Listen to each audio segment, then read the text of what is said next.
السلام علیکم ورحمۃ اللہ تعالی وبرکاتہ۔ وعلیکم السلام ورحمۃ اللہ وبرکاتہ۔ نحمده ونصلي ونسلم على رسوله الكريم اما بعد فاعوذ باللہ من الشیطان الرجیم بسم اللہ الرحمن الرحیم والسابقون الاولون من المہاجرین والانصار والذین اتبعوهم بإحسان رضی اللہ عنہم ورضوا عنہ، صدق اللہ العظیم۔ ایک مرتبہ حضور پاک صاحب لولاک سرور کائنات فخر موجودات احمد مجتبیٰ محمد مصطفیٰ صلی اللہ علیہ وسلم کی مقدس بارگاہ میں درود و سلام کا ہدیہ پیش کریں اور پڑھیں۔ اللہم صلی علی سیدنا و مولانا محمد معدن الجود والکرم وآلہ الکرام وابنہ الکریم وبارک وسلم صلاة و سلاما علیک یا رسول اللہ صلی اللہ تعالی علیہ وسلم۔ عزیزان ملت اسلامیہ، آج ذی الحجہ کی 18 تاریخ ہے اور یہ امیر المؤمنین خلیفۃ المسلمین ذو النورین حضرت سیدنا عثمان غنی رضی اللہ تعالی عنہ کا یوم شہادت ہے، جو اسلام کے تیسرے خلیفہ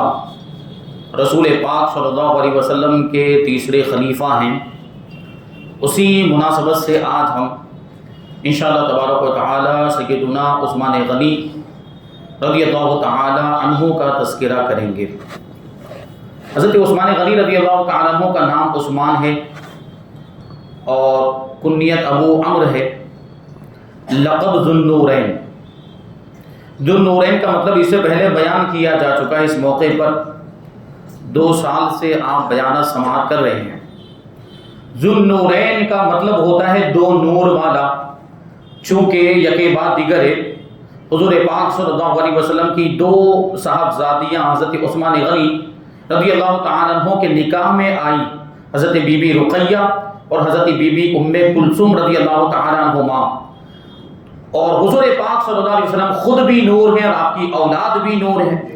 تو انہی 2 شہزادیوں کی وجہ سے حضرت عثمان غنی رضی اللہ تعالی عنہ کو ذو النورین کہا جاتا ہے، یعنی 2 نور والا۔ اعلیٰ حضرت رضی اللہ تعالی عنہ فرماتے ہیں کہ نور کی سرکار سے پایا دوشالہ نور کا، نور کی سرکار سے پایا دوشالہ نور کا، ہو مبارک تم کو ذو النورین جوڑا نور کا۔ یہ سیدنا عثمان غنی رضی اللہ تعالیٰ عنہ کی شان، یہ آپ کی خصوصیت، اور کیسی خصوصیت کہ پوری کائنات میں حضرت عثمان غنی رضی اللہ تعالیٰ عنہ کے علاوہ کوئی بھی ایسا انسان موجود نہیں ہے جس کے نکاح میں ایک نبی کی 2 بیٹیاں آئی ہوں۔ ایک بیٹی تو ہوگی، جیسے مولا کائنات حضرت علی رضی اللہ تعالیٰ عنہ کے نکاح میں بھی حضور کی بیٹی حضرت خاتون جنت رضی اللہ تعالیٰ عنہ، لیکن 2 بیٹیاں ہوں، یہ خصوصیت صرف سیدنا عثمان غنی رضی اللہ تعالیٰ عنہ کو ملی ہے پوری کائنات کے اندر۔ یہ حضرت عثمان غنی رضی اللہ تعالیٰ عنہ کی شان۔ ایک حدیث پاک سے ہم شروعات کرتے ہیں۔ حضرت ابو موسیٰ اشعری رضی اللہ تعالیٰ عنہ اس کے راوی ہیں، بخاری میں بھی یہ روایت موجود اور مسلم شریف میں بھی یہ روایت موجود ہے۔ حضرت ابو موسیٰ اشعری کہتے ہیں کہ میں حضور پاک صلی اللہ علیہ وسلم کے ساتھ ایک باغ میں موجود تھا کہ کوئی شخص آئے اور انہوں نے دروازہ کھلوایا، باغ کا دروازہ کھلوایا، تو حضور پاک صلی اللہ علیہ وسلم نے مجھ سے ارشاد فرمایا کہ جاؤ اور آنے والے کے لیے دروازہ کھولو اور اس آنے والے کو جنت کی بشارت بھی دے دو، افتح لہو وبشرہ بالجنہ، اس کے لیے دروازہ کھول دو اور اسے جنت کی بشارت بھی دے دو۔ سیدنا ابو موسیٰ اشعری کہتے ہیں کہ میں گیا، میں نے دروازہ کھولا تو میں نے دیکھا سیدنا صدیق اکبر رضی اللہ تعالیٰ عنہ تشریف لائے تھے، تو میں نے ان کو اللہ کے رسول صلی اللہ علیہ وسلم کا فرمان سنایا اور جنت کی خوشخبری بھی دی، تو حضرت سیدنا صدیق اکبر رضی اللہ تعالیٰ عنہ نے اس پر اللہ کا شکر ادا کیا اور اس کی حمد و ثنا بیان کی۔ ابھی تھوڑی دیر ہی گزری تھی کہ ایک دوسرے شخص آئے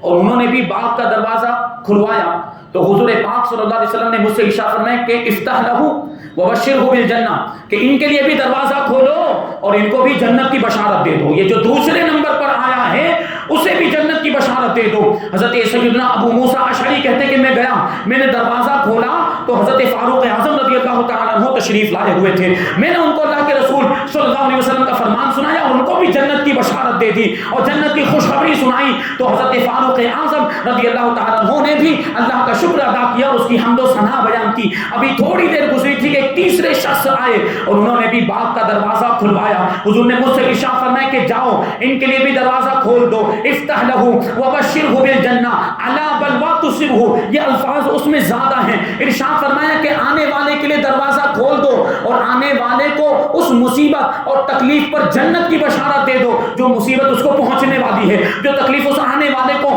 ملنے والی ہے۔ حضرت ابو موسیٰ اشعری کہتے کہ میں گیا، میں نے دروازہ کھولا تو سیدنا عثمان غنی رضی اللہ تعالیٰ عنہ آئے ہوئے تھے اور میں نے حضور پاک صلی اللہ علیہ وسلم کا فرمان ان کو سنایا کہ حضور نے ایسا ایسا آپ کے بارے میں ارشاد فرمایا اور اس مصیبت پر آپ کو جنت کی بشارت عطا فرمائی جو آنے والے زمانے میں آپ کو پہنچنے والی۔ اس میں حضرت عثمان غنی رضی اللہ تعالیٰ عنہ کی شہادت کی خبر دی گئی تھی کہ حضرت عثمان غنی شہید ہوں گے اور اسی پر ان کو جنت کی بشارت اس موقع پر اللہ کے رسول صلی اللہ علیہ وسلم نے عطا فرمائی۔ تو حضرت عثمان غنی رضی اللہ تعالیٰ عنہ نے بھی اللہ تبارک و تعالیٰ کا شکر ادا کیا، اس کی حمد و ثنا کی اور کہا واللہ المستعان، ساری مصیبتوں میں اللہ تبارک و تعالیٰ ہی سے مدد طلب کی جاتی ہے۔ تو اس موقع پر سیدنا عثمان غنی رضی اللہ تعالیٰ عنہ کو جنت کی بشارت ملی۔ اور بھی بہت سارے مواقع ہیں جہاں پر اللہ کے رسول صلی اللہ علیہ وسلم نے سیدنا عثمان غنی رضی اللہ تعالیٰ عنہ کو جنتی فرمایا، جنت کی خوشخبری عطا فرمائی، جنت کی بشارت عطا فرمائی۔ وہ کنویں والا واقعہ جو میں اس سے پہلے بیان کر چکا ہوں کہ وہ کنواں خرید کر، جو یہودی کا کنواں تھا جو فری میں لوگوں کو پانی نہیں دیتا تھا اور قیمت لیا کرتا تھا، حضرت عثمان غنی نے وہ پورا کنواں خرید کر مسلمانوں کے لیے وقف کر دیا تھا۔ اس وقت اللہ کے رسول نے آپ کو جنت کی بشارت عطا فرمائی۔ اور جنگ تبوک کے موقع پر جب کثیر مال لا کر حضور پاک صلی اللہ علیہ وسلم کے قدموں میں پیش کر دیا، اس وقت بھی اللہ کے رسول صلی اللہ علیہ وسلم نے حضرت عثمان کو جنت کی بشارت عطا فرمائی تھی۔ ایک اور موقع ایسا ہے کہ جنت کے باغات کے آپ حقدار بن گئے، جنت کے درختوں کے آپ حقدار بن گئے۔ وہ واقعہ ایسا ہے کہ حضرت عثمان غنی رضی اللہ تعالیٰ عنہ کو پتا چلا ایک انصاری صحابی تھے، ان کے پڑوس میں ایک منافق رہتا تھا، لیکن اس کا نفاق لوگوں پر ظاہر نہیں ہوا تھا، وہ چھپا ہوا کافر تھا۔ اس کا ایک درخت وہ انصاری صحابی کے گھر میں جھکا ہوا تھا، ان کے مکان کی طرف جھکا ہوا تھا اور اس کے جو پھل تھے وہ انصاری صحابی کے گھر میں گرتے تھے، اس لیے اس کی وجہ سے ان کو پریشانی کا سامنا تھا۔ تو انصاری صحابی نے حضور پاک صلی اللہ علیہ وسلم سے اس بات کا ذکر کر دیا کہ میرے پڑوسی میں جو شخص رہتا ہے اس کا درخت میرے مکان کی طرف جھکا ہوا ہے اور اس کے پھل میرے گھر میں گرتے ہیں، تو میں کیا کروں؟ اللہ کے رسول صلی اللہ علیہ وسلم نے اس منافق کو بلایا، اس کا نفاق لوگوں پر ظاہر نہیں تھا لیکن حضور نے اس کو بلایا اور بلانے کے بعد فرماتے ہیں کہ یہ درخت اس انصاری کے ہاتھ پر بیچ دو اور اس کے بدلے میں جنت کا درخت خرید لو۔ ابھی سوچے جنت کا درخت اگر کسی کو مل رہا تو کون انکار کرے گا؟ کوئی ایمان والا تو انکار کر ہی نہیں سکتا، انکار کوئی کرے گا تو وہ منافق ہی ہوگا۔ تو یہ منافق تھا، اس نے انکار کر دیا اور درخت دینے سے منع کر دیا کہ میں انصاری صحابی کو درخت نہیں دے سکتا۔ جب سیدنا عثمان غنی رضی اللہ تعالیٰ عنہ کو اس بات کا پتا چلا کہ حضور نے ایسا ارشاد فرمایا ہے کہ وہ درخت انصاری صحابی کو مل جائے اور اس کے بدلے میں جنت کا درخت ملنے والا ہے، تو حضرت عثمان غنی رضی اللہ تعالیٰ عنہ نے ایک درخت نہیں، دو درخت نہیں، پورا باغ دے کر اس ایک درخت کو اس منافق سے خریدا اور انصاری صحابی کو ہبا کر دیا ہے اور جنت کے درخت اور جنت کے باغ کے حقدار بن گئے ہیں۔ یہ سیدنا عثمان غنی رضی اللہ تعالیٰ عنہ کا جذبہ، نیکیوں میں سبقت لے جانے کا جذبہ اور جنت کی بشارت حاصل کرنے کا جذبہ، اور کئی مواقع پر اللہ کے رسول صلی اللہ علیہ وسلم نے آپ کو جنت کی بشارت عطا فرمائی۔ عشرہ مبشرہ میں بھی آپ کا شمار ہوتا ہے، آپ قدیم الاسلام صحابی، سابقین اولین میں آپ کا شمار ہوتا ہے۔ حضرت سیدنا صدیق اکبر رضی اللہ تعالیٰ عنہ کی کوششوں سے آپ مسلمان ہوئے تھے، آپ کی دعوت پر آپ مسلمان ہوئے تھے، اور ایک روایت میں آیا ہے کہ سیدنا علی مرتضیٰ کرم اللہ وجہہ الکریم اور سیدنا صدیق اکبر رضی اللہ تعالیٰ عنہ اور حضرت زید ابن حارثہ رضی اللہ تعالیٰ، حضرت اسامہ ابن زید رضی اللہ تعالیٰ عنہم، ان تینوں حضرات کے بعد اگر کوئی مسلمان ہوا ہے تو وہ سیدنا صدیق اکبر، سیدنا عثمان غنی رضی اللہ تعالیٰ عنہ۔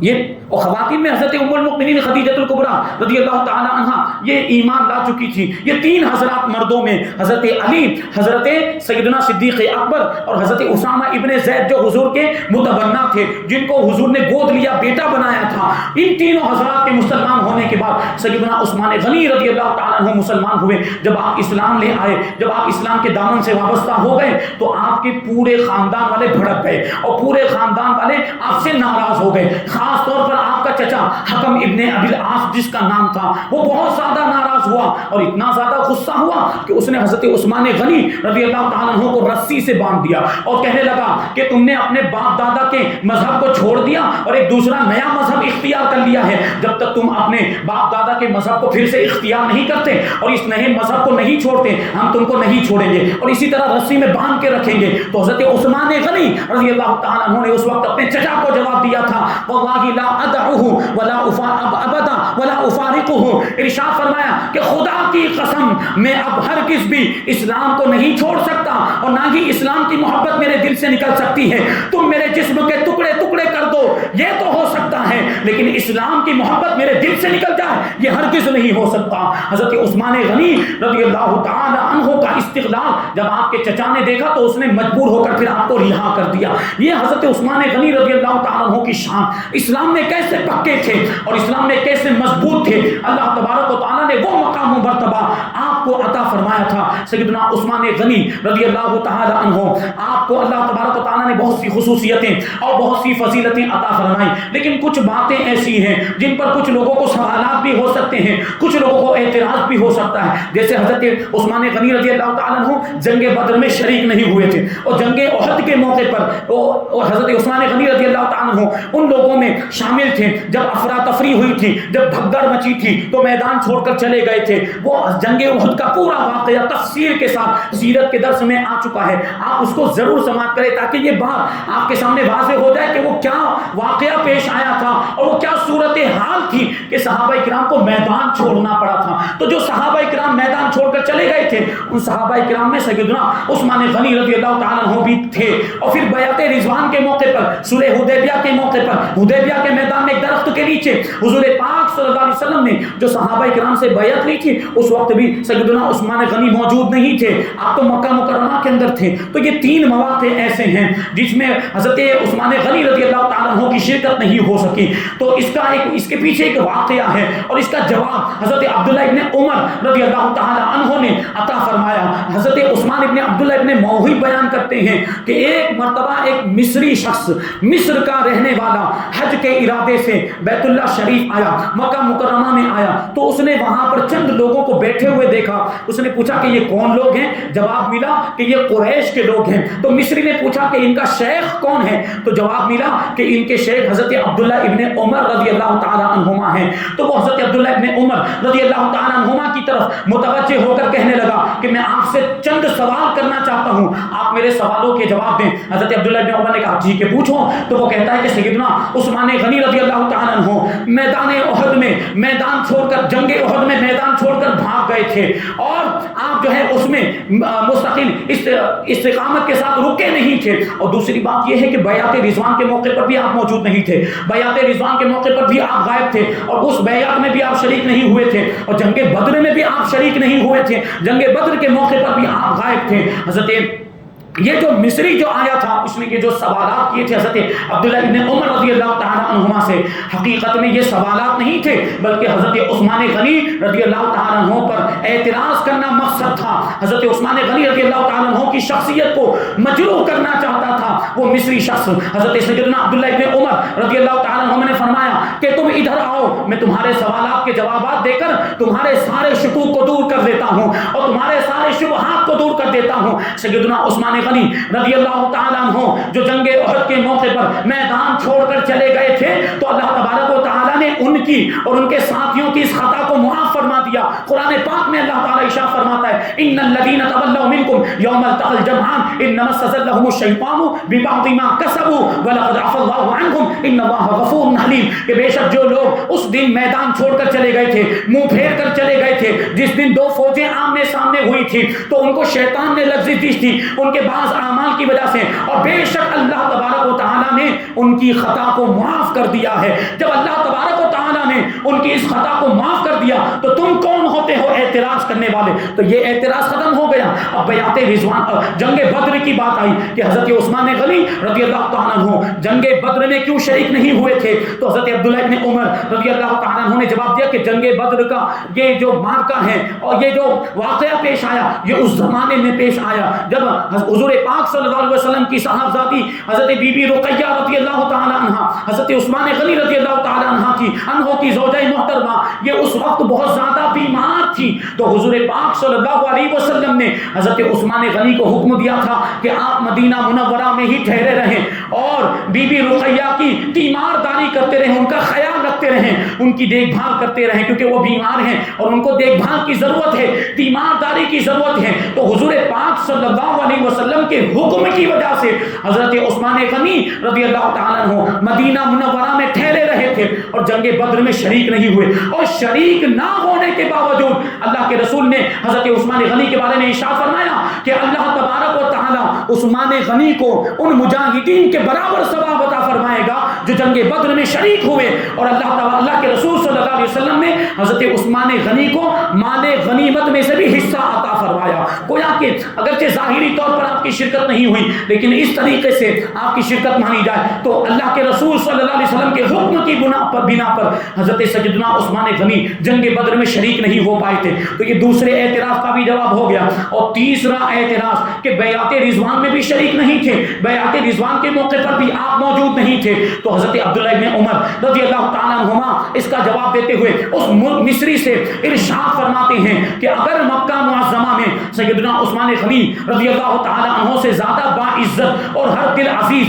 کوئی اور شخص ہوتا تو اللہ کے رسول صلی اللہ علیہ وسلم ضرور اس کو مکہ مکرمہ بھیجتے کفار سے حضور کی طرف سے بات چیت کرنے کے لیے، کیونکہ حضور نے حضرت عثمان غنی کو کفار مکہ سے بات چیت کرنے کے لیے، گفتگو کرنے کے لیے، اور معاملے کو حل کرنے کے لیے بھیجا تھا۔ حضرت عبداللہ ابن عمر فرماتے ہیں کہ مکہ معظمہ میں حضرت عثمان غنی رضی اللہ تعالیٰ عنہ سے زیادہ باعزت اور ہر دل عزیز کوئی دوسرا شخص نہیں تھا، اس لیے حضور پاک صلی اللہ علیہ وسلم نے حضرت عثمان غنی رضی اللہ تعالیٰ عنہ کو مکہ معظمہ بھیجا تھا، کفار سے بات چیت کرنے کے لیے بھیجا، اس لیے آپ بیعت رضوان میں شریک نہیں ہو پائے تھے، شامل نہیں ہو پائے تھے۔ تو یہاں بھی اللہ کے رسول نے حکم دیا تھا ان کو جانے کے لیے، اللہ کے رسول کے حکم کی تعمیل کرتے ہوئے سیدنا عثمان غنی رضی اللہ تعالی عنہ یہ مکہ معظمہ گئے تھے اور مکہ معظمہ جانے کی وجہ سے بیعت رضوان میں شریک نہیں ہو پائے۔ لیکن یہاں بھی ان کا شرف دیکھیں، یہاں بھی ان کی سعادت اور فضیلت دیکھیں کہ جب بیعت ہونے لگی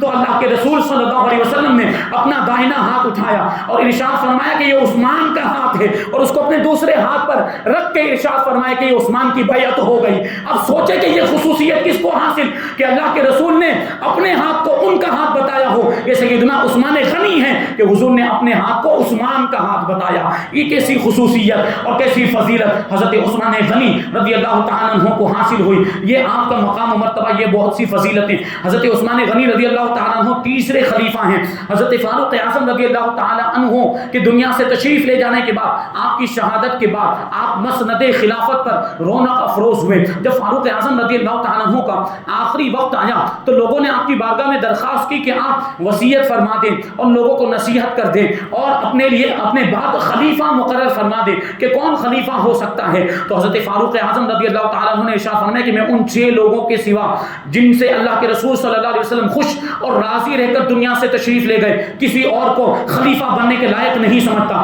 پھر حضرت فاروق اعظم رضی اللہ تعالیٰ عنہ نے ان 6 لوگوں کے نام شمار کرائے، حضرت عثمان، حضرت علی، حضرت طلحہ، حضرت زبیر، حضرت عبد الرحمن ابن عوف اور حضرت سعد ابن وقاص رضی اللہ تعالی عنہم۔ ان 6 لوگوں کے نام حضرت فاروق اعظم رضی اللہ تعالی عنہ نے ارشاد فرمائے اور کہا کہ یہ 6 لوگ، ان میں سے جس کو بھی لوگ خلیفہ بنا دیں میں اس پر راضی ہوں، اور اگر سعد ابن ابی وقاص کو خلیفہ بناتے ہیں تو یہ بہت اچھا ہوگا، اور حضرت حضرت سعد ابن ابی وقاص کو کسی عاجزی کی وجہ سے یا کسی خیانت کی وجہ سے میں نے معزول نہیں کیا. یہ حضرت سعد ابن ابی وقاص کے بارے میں خاص طور پر فاروق اعظم رضی اللہ تعالیٰ عنہ نے ارشاد فرمایا. پھر آپ نے اپنے بعد ہونے والے خلیفہ کو وصیت کرتے ہوئے فرمایا کہ میرے بعد جو بھی خلیفہ ہو اس کو چاہیے کہ وہ اللہ سے ڈرتا رہے اور سارے انصار و مہاجرین اور ساری رعایا کے بارے میں وہ ان کے ساتھ بھلائی والا سلوک کرتا رہے, وہ اچھائی والا سلوک کرتا رہے. بہرحال حضرت فاروق اعظم رضی اللہ تعالیٰ عنہ کی شہادت ہو گئی. آپ کی تجہیز و تکفین عمل میں آئی. اس کے 3 دن کے بعد لوگ جمع ہوئے خلیفہ کو منتخب کرنے کے لیے. حضرت عبد الرحمن ابن عوف رضی اللہ تعالیٰ عنہ کھڑے ہوئے اور ارشاد فرمایا کہ جو 3 لوگ جن کے نام, جو 6 لوگ ہیں جن کے نام حضرت فاروق اعظم رضی اللہ تعالیٰ عنہ نے لیے, ان میں سے کوئی بھی 3 لوگ باقی 3 لوگوں کو اپنا حق دے کر دستبردار ہو جائیں,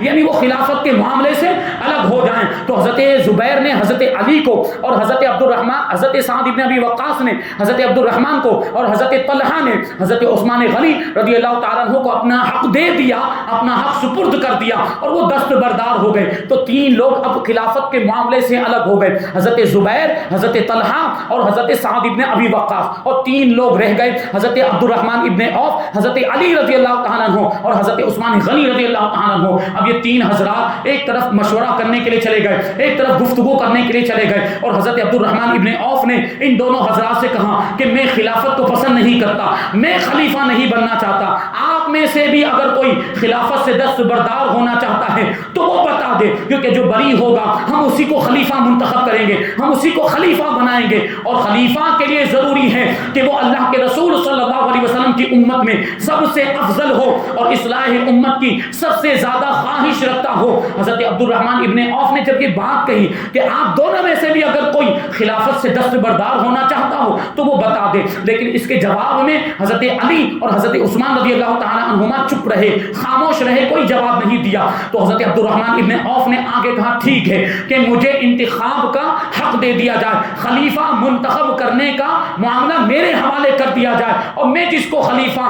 منتخب کروں پھر وہی مسلمانوں کا خلیفہ ہوگا, اور خدا کی قسم میں سب سے افضل اور سب سے بہتر شخص کو خلیفہ منتخب کروں گا اور سب سے بہتر شخص کا انتخاب کروں گا. اب حضرت عثمان غنی رضی اللہ تعالیٰ عنہ اور حضرت علی رضی اللہ تعالیٰ عنہ نے فرمایا کہ ہاں یہ بات ہمیں منظور ہے, اور خلیفہ منتخب کرنے کا حق ہم آپ کے حوالے کرتے ہیں, ہم آپ کے سپرد کرتے ہیں. اس کے بعد حضرت عبد الرحمن ابن عوف رضی اللہ تعالیٰ عنہ حضرت علی رضی اللہ تعالیٰ عنہ کے ساتھ ایک طرف چلے گئے, اور حضرت علی رضی اللہ تعالیٰ عنہ سے تنہائی میں حضرت عبد الرحمن ابن عوف نے کہا کہ آپ سابقین اولین میں سے ہیں, قدیم الاسلام صحابی ہیں, اور رسول پاک صلی اللہ علیہ وسلم کے قریبی رشتہ دار ہیں. اگر میں آپ کو خلیفہ مقرر کروں تو آپ قبول فرما لیجئے گا, اور اگر آپ کے بجائے حضرت عثمان کو خلیفہ مقرر کروں تو آپ اطاعت کیجئے گا. تو حضرت علی رضی اللہ تعالیٰ عنہ نے فرمایا کہ مجھے منظور ہے. اسی طریقے سے پھر حضرت عبد الرحمن ابن عوف رضی اللہ تعالیٰ عنہ حضرت عثمان سے ملے,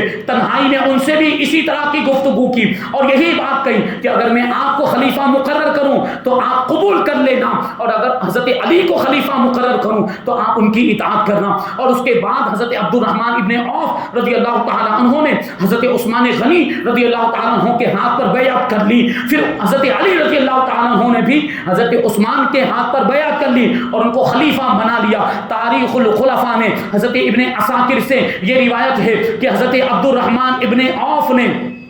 حضرت علی کے بجائے حضرت عثمان کو خلیفہ کیوں منتخب کیا تھا. اس کی وجہ یہ تھی کہ حضرت عبد الرحمن ابن عوف سے تنہائی میں جو بھی صحابی ملتے تھے وہ ان کو یہی مشورہ دیتے تھے, جو بھی صاحب رائے صحابی ملتے تھے وہ ان کو یہی مشورہ دیتے تھے کہ حضرت عثمان کو خلیفہ منتخب کیا جائے, وہ خلیفہ بننے کے اس وقت زیادہ حقدار ہیں اور زیادہ لائق ہیں. اس لیے حضرت عبد الرحمن ابن عوف نے حضرت عثمان غنی کے ہاتھ پر بیعت کی اور ان کو خلیفہ منتخب کیا. اور ایک روایت میں یہ آیا کہ حضرت عبد الرحمن ابن عوف نے حمد و صلاۃ کے بعد حضرت علی سے فرمایا کہ میں آپ کے ہاتھ پر بیعت کرتا ہوں, سنت خدا, سنت رسول اور سنت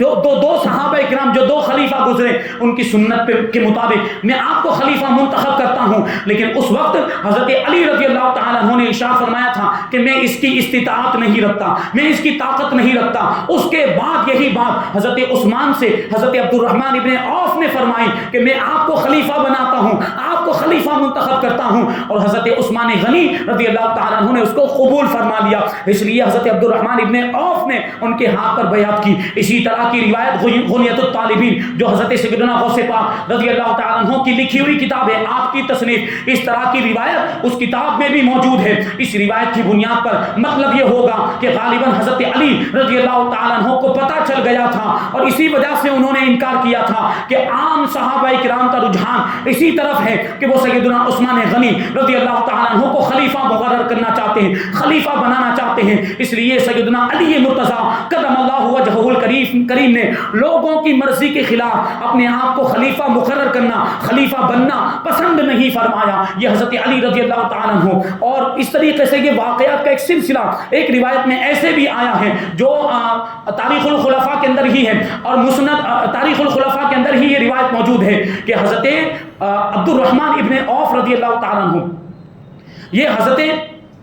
علی رضی اللہ تعالیٰ عنہ سے ملے اور آپ سے کہنے لگے کہ اگر آپ کو خلیفہ نہ مقرر کیا جائے، آپ کو خلیفہ نہ بنایا جائے تو پھر آپ کس کے بارے میں مشورہ دیں گے کہ کس کو خلیفہ بنایا جائے؟ تو حضرت علی نے خود ارشاد فرمایا تھا کہ حضرت عثمان کو خلیفہ بنایا جائے. پھر حضرت عبد الرحمن ابن عوف حضرت عثمان سے ملے اور ان سے بھی یہی بات کی کہ اگر آپ کو خلیفہ نہ بنایا جائے تو آپ کس کے بارے میں مشورہ دیں گے؟ تو حضرت عثمان نے فرمایا کہ حضرت علی کے بارے میں مشورہ دوں گا کہ ان کو خلیفہ بنایا جائے. پھر حضرت عبد الرحمن ابن عوف کہتے ہیں کہ میں حضرت زبیر سے ملا اور ان سے بھی اسی طرح کی گفتگو کی کہ آپ کو اگر خلیفہ نہ بنایا جائے تو آپ کس کے بارے میں مشورہ دیں گے، کس کو خلیفہ بنایا جائے؟ تو انہوں نے جواب دیا تھا کہ حضرت علی کو بنایا جائے یا حضرت عثمان کو بنایا جائے. پھر حضرت عبد الرحمن ابن عوف کہتے ہیں کہ میں حضرت سعد ابن ابی وقاص سے ملا اور ان سے میں نے کہا کہ ہم دونوں کا ارادہ خلیفہ بننے کا نہیں ہے، ہم میں سے کوئی بھی خلیفہ نہیں بننا چاہتا، تو آپ مجھے کیا مشورہ دیتے ہیں کہ میں بھی خلیفہ نہیں بننا چاہتا، آپ بھی خلیفہ نہیں بننا چاہتے،